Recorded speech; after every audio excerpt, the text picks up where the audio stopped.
Hi, my name is Josh Reed. I'm a business student at Roger Williams University. I'm a sophomore this year. Um, I'm part of the honors program on campus. I do beach volleyball and soccer as intramurals, and I work for the admissions office as a admissions assistant and tour guide. Hi, my name is Lindsay. I am a sophomore here from Connecticut. I am a public relations major with a marketing minor and a core in Spanish. I am part of PRSSA. I am a tour guide and admissions assistant. I am part of the SOAR leadership program. I intern on campus with our student programs in leadership, doing their events. I think that's it. So we're just going to talk to you guys a little bit about Roger Williams and well, at least why I chose the school, or at least why me and Lindsay chose the school. And if you have any questions, just let us know during or at the end. We're both sophomores, so we are going through the same process as you went 2 years ago. Last year, as a freshman, I had a great college experience as a freshman. I came on in August as part of the honors program and working here at admissions. Right off the bat, getting involved, I met a lot of people.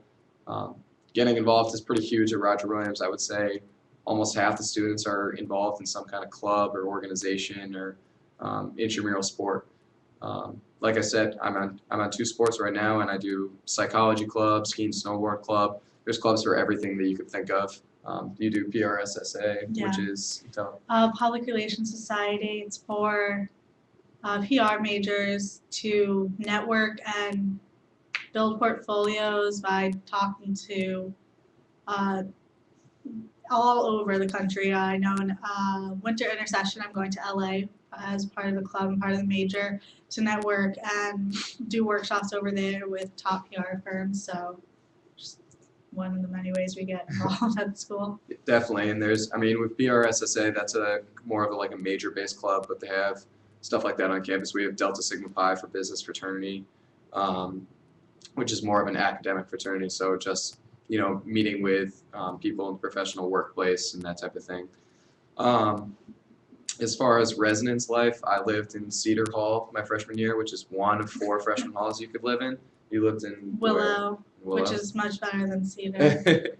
So I live in Willow this year, and you live in Bay Point, right? Yeah. Why don't you tell them a little bit about Bay Point? Bay Point's on campus, off campus housing, which is a mouthful, but it is over the Mount Hope Bridge. The school took a hotel that they used and made it into a dorm, so I have a full size bed, my own bathroom, my own AC and heat, so I'm living the good life.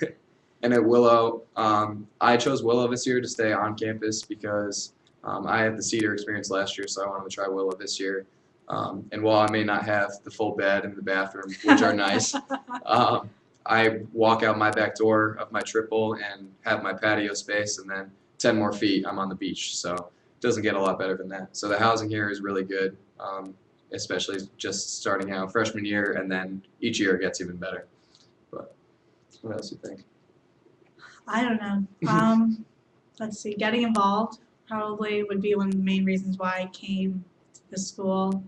Everyone is involved. It's really overwhelming how many different clubs or different things people are in. And I don't know, I know that the school gives all the effort. So if you want a new club, all you need is a faculty advisor and 14 kids, which is not a lot. That's like a group of friends for you. And you can create it. They'll work with you to start getting funding and for that and whatnot. So I've always thought the school is always really helpful when it comes to creating things. So I know at one point I created my own major, which I know a lot of schools don't do for event planning. And then they created an internship for me on campus. So just awesome how the school would really work with you to make sure that whatever you want to accomplish, you can. And that goes for, I think, what as she was saying, like getting involved, but also as academics as well. I mean, Lindsay's a prime example of somebody, she made her own major on campus. So things like that aren't unheard of. I know people that somehow fit double majors and double minors and triple minors in. And you don't have to be that outgoing, but if you want to, there's a lot of different things you can study. My freshman year, I was an education major, switched to psychology, now I'm back to business. So I've switched several I times. forgot So that. coming in undeclared or not knowing what major or having a lot of interest is perfectly fine. I think people do better that way, actually. Yeah, I was undeclared business. If you know me or if my personality is coming off at all, you know I'm not a business type of person. I'm much more of a behind the scenes, get my hands dirty. If it's not done by me, it's not right. So PR really and event planning definitely is what I was created for. But yeah, that's it as far as academics. I think one thing that definitely surprised me when I came to college is in high school, right? You go to class 6 or 7 hours a day, but when you're here at school, a full-time student here takes 12 credits, but the typical student will be taking 15, so that's 5 courses. So maybe you'll have 2 or 3 hours of class a day. And with that, if you schedule it in the morning or the afternoon, if you really think about it, that's most of your day that you have open to do pretty much whatever you want to do. But go ahead, sorry. But the Yeah. average student doesn't really have the rest of the day to do whatever. I know most people, when they get done with that, they go to their work study or their job, or meet with teachers, and then go to your clubs, other classes. I know the Career Center has a class Wednesday from 2 to 4, which is a huge class to help build resumes as well as learn how to network via LinkedIn, things like that. And then, as I said, I'm part of SOAR, which is a class Tuesdays and Thursdays. I take the Tuesday one, but it's a 2-hour class learning how to be like a better leader, especially when it comes to situations in diversity and whatnot. So, your day doesn't stop after class for sure. If not, you start your day after class really. But yeah, definitely. And I think another aspect that maybe you want to know about is social life. I don't want to talk about classes and stuff the whole time.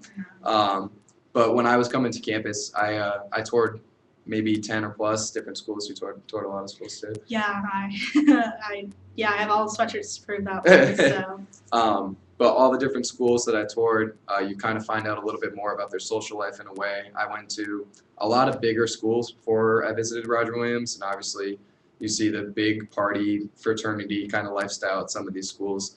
And then you come to Roger Williams and you wonder, with 4,000 students, will it still be fun and a cool place to hang out on the weekends? But in no way whatsoever is our school a suitcase school. Everybody stays on the weekends. It's tons of fun. We throw campus events. She's on, you're an event planning committee that does events during the weekends, and most of the time, I don't even have enough time for the events that they're putting on because I just hang out with my friends on the weekends. But we have that, and then we also have the bus that comes to campus that can bring you into Newport, into Providence, where there's nightclubs and bars and restaurants if you're old enough. But there's a ton of stuff to do on campus and off. Yeah, no, the community is really strong here, as he was saying, with social life. Like, I feel like everyone's saying hi to each other, and as a matter of fact, there was a girl earlier this year who we started saying hi to each other. Now we know how we knew each other, but for a good 2 months, every time we'd be like, hey, girl, and we'd never know how we knew each other. But it's just one of the things that's why I came here, because I always stayed back while walking, just because I wanted to make sure, like, if I didn't feel comfortable walking on campus, like, even before going, I wasn't going to go to that school. And walking by myself, so many people would wave to me or say, hey, and it was just the weirdest thing because I never experienced that anywhere else. So it kind of made me realize that this is a place that I really wanted to make my mark on the campus and make sure that my name was known and that I created as great of a feeling for other people as they have done for me. Definitely. And I mean, like she was saying, just because if it's a small school, I think are you a tour guide as well? So we're both tour guides, and whenever we give tours, I know I haven't given a tour where I've walked the campus and seen maybe 3, 4, 5 of my friends that I know. Whenever I walk into Commons, which is our dining hall on campus, I see somebody there. Even if I'm walking alone, I'll typically find someone at a table that there's there to sit with, and you're not going to find that at a bigger school. You're going to have to schedule times to meet up with people, and you're rarely ever going to see people out on campus that you probably know just because it'll be so big. But it's just nice to know, like, a lot of people on campus, but it still be big enough that you're meeting new people all through your 4 years. So that's the size was perfect for me in a way. Yeah. Adding on, we don't have Greek life on campus, which isn't to me a big deal. I was never a really big fan of Greek life. However, I'm social chair of Values of Sisterhood. So for girls who are looking for that sorority type of lifestyle, it's played off of a sorority. So we have bigs and littles, we do events, community service, everything, but it's not exclusive. And it's one of the many clubs that we have that just kind of help people get involved and included. So as a freshman, you can join, you get a big, you know that person for the next 3 years of your life. So this year we just started our littles, and so we're doing our reveal soon, but it's one of the many things that can help you find your little group on campus and find friends and continue from there. Definitely. And I think, like she was saying, that kind of mentoring role in that club that she has with upperclassmen to underclassmen, happens in groups all over campus. I mean, you're going to find it in intramurals and in clubs and that type of stuff, but we have our student advocates on campus and our peer mentors are assigned to freshmen and when they come on. So you already have somebody that you know who's an upperclassman. They hang out with you. They meet with you to make sure you're doing fine your freshman year. And then you're going to have your academic advisor who will help you with classes and your career advisor that'll help you with career-related stuff and internships. But just the fact that you know an upperclassman, and every club and intramural that you join, you're meeting more upperclassmen and more people that are familiar with the school and can help you out. It's such a small place that everybody eventually knows each other and finds it out. So One thing that he touched on was your academic advisors. Those are the people who are so important in your academic life, which is a major part of your college career. it should be. Yeah. But if you don't like the person, they won't get offended if you switch. I know I switched 3 times, and it wasn't because the people were bad at all. The first one was an entrepreneur and teacher, so she taught enterprise and whatnot. I loved her, but when I switched my major to event planning, I kept her. I got a PR advisor. When I switched my major to PR, I switched to the creator of the entire PR structure at our school. So now I'm not my 3rd advisor, but I'm still in touch with all of them, and they all help me pick out my classes each semester. So make sure that you find the right advisor as well as the right major for you. It's a big part. It's a big to do. Definitely, yeah. And I think, like she was saying, with the academic advisors you have, if you don't like them, you can switch it out. I know when I was a senior, I mean, I'm an only child, so I'm not used to living with somebody else all day, every day. But the roommate situation really freaks me out a lot. And then I came here, and I was wondering the same thing as far as advisors for roommates. If I didn't like my roommate, could I switch out early or something like that? What ended up happening is I really loved my roommate. He's from New Jersey. He's an awesome guy. And what they do here is they give you a questionnaire to determine how compatible you are with your roommate, typically. So it's a nice way to find one that matches with your interests or has sleeping patterns like yours or something. But if for some reason you don't get along with your roommate, which would happen every once in a while last year with friends that I knew, you could always move out, and housing is really good about placing you in a new dorm.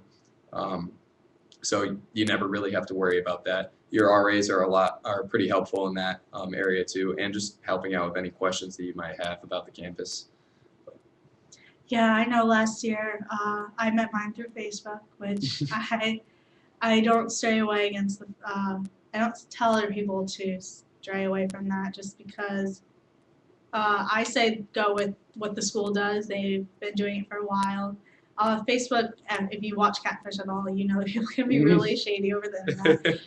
My roommate and I were really good friends in the beginning of the year, and towards the end we just became more roommates than friends just because different lifestyles and whatnot, which is totally not a big deal just because we work perfectly as roommates. But I would, if I could do it all over again, I'd probably do it just by whatever the school has and the questionnaire, just because I saw everyone else who did it like that. And they all got to meet the people. Everyone loved it, getting to know these people. It was part of college life as a freshman that I missed out on, which isn't a big deal, but it was something that would have been really cool to be going through with everyone else. Definitely. I wanted to talk about too. You said you were going to where for during the winter? LA. You were going to. So she's going to LA. Why don't you talk a little bit about that? Our school, I believe, has 75% people who go abroad. So, I don't know. I don't know. believe I don't it's know what that the fact high. is. It's around there.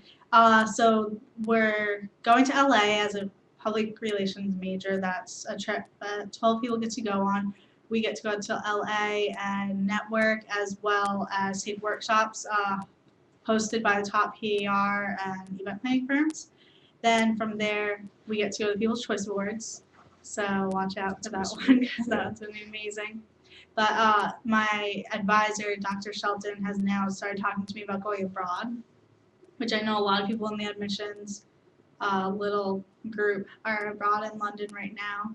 So we miss them. But next spring of 2015, we planned it out so that way I can do an internship over in London to get international work on my resume, as well as take 3 classes, which in total equal 16 credits, I believe.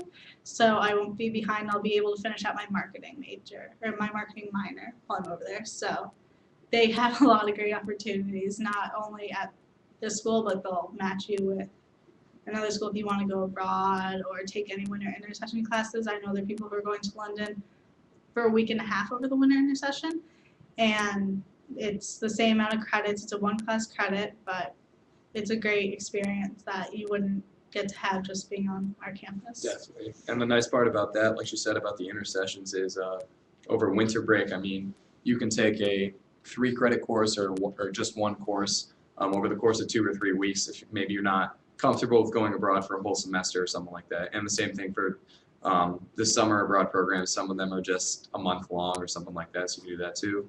I'm going to Florence, Italy next year in the fall.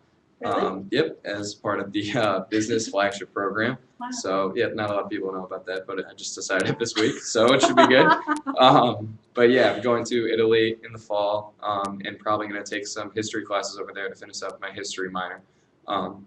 One of the things that you're going to find here is the course or major requirements are different for all majors, obviously, but as part of the university, you have to do 5 core courses, and then you have to do a core concentration, which is like studying something outside your major, basically.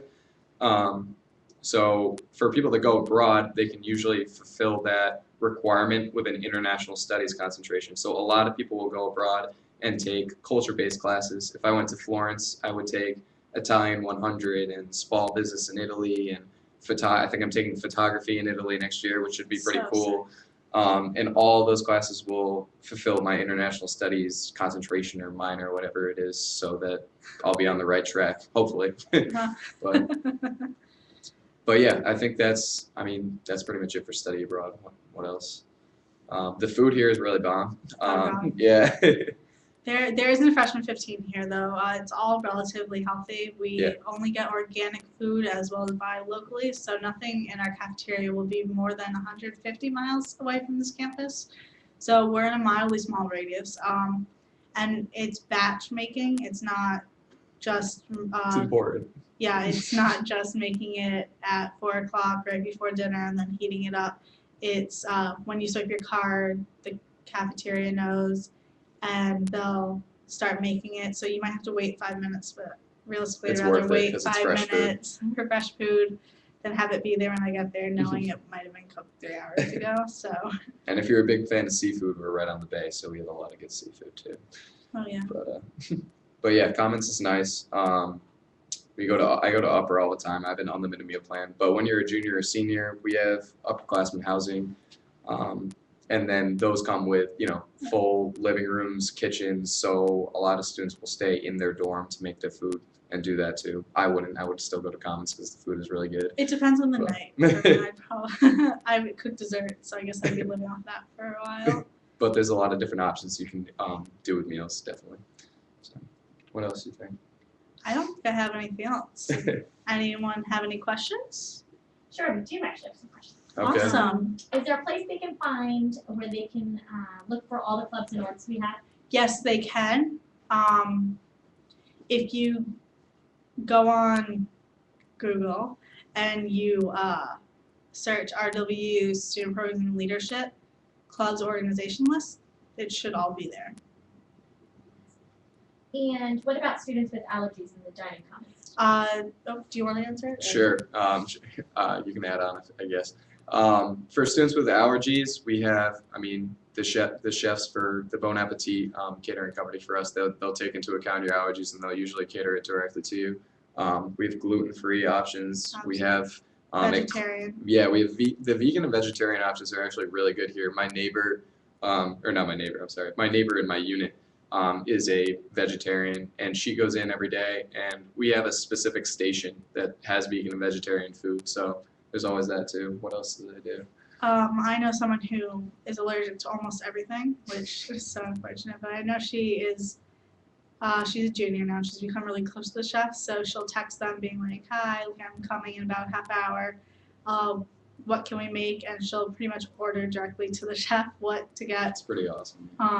They cook in their own kitchen, so for people who have gluten allergies, they'll be in their own section. So they make sure to go to extreme measures that everyone is satisfied as well as not compromising their health. Any other ones? Sure. Why did you choose Roger Williams University? Oh, jeez. You want me to go first? Or you?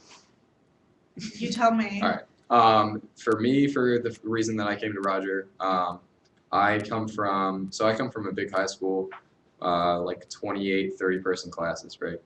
And then I came here, obviously coming from a big school, I was thinking I wanted to go to a big school. I toured University of Vermont, University of New Hampshire, University of Massachusetts, University of UConn, Boston College, all those types of big schools with big fraternity life, football games, that type of thing. Then I came to Roger Williams and realized that I'd really messed up on going on my tours.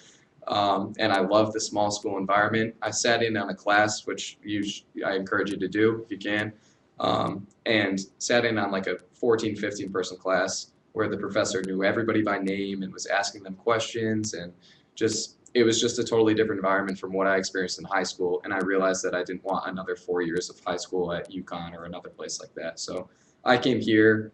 My high school GPA was a 3.1, and I come here now and I'm in the honors program and have a 3.6 GPA. And I think a lot of that is due to the class environment. So, and I live on the beach, so that was the other reason why I came. Yeah. No, I came here for a lot of different reasons. We have a 14-to-1 faculty-student ratio, Yeah. so that's a huge thing for me. I graduated with 50 kids. I was present of a lot in my high school, and I was the biggest dork. I went to all sorts of diversity conferences, nationally, statewide, citywide. I did tours. I wanted to keep those aspects of my life. So I'm part of the NCBI here, which does a lot of different diversity things, which when I heard that they had this here, I was more than thrilled because that's a huge part of my life, which is really dorky, I think, but it's something that I'll love forever. But it was really the community and knowing that I could make an impact where I was, as well as knowing that I'm going to a place with people who want to be here, people who want to get more than involved and want the same things that I want. That was a big deal to me because for a while I hated high school because I was the only one who wanted to be doing all this stuff. Of course, I'm that girl. But coming here, I'm not just by myself. I'm with the rest of the students. So it was a no-brainer for me to choose this school. Is there any other ones? No, I think you guys are done. All set? Okay. All right. Do we close out? All right. Well, thank you for listening in to our live presentation. Me and Lindsay are probably going to go back, and I'm going to get something to eat real quick. But have a good rest of your day, and we hope you come to Tour Roger Williams sometime. All right. Bye. See you guys.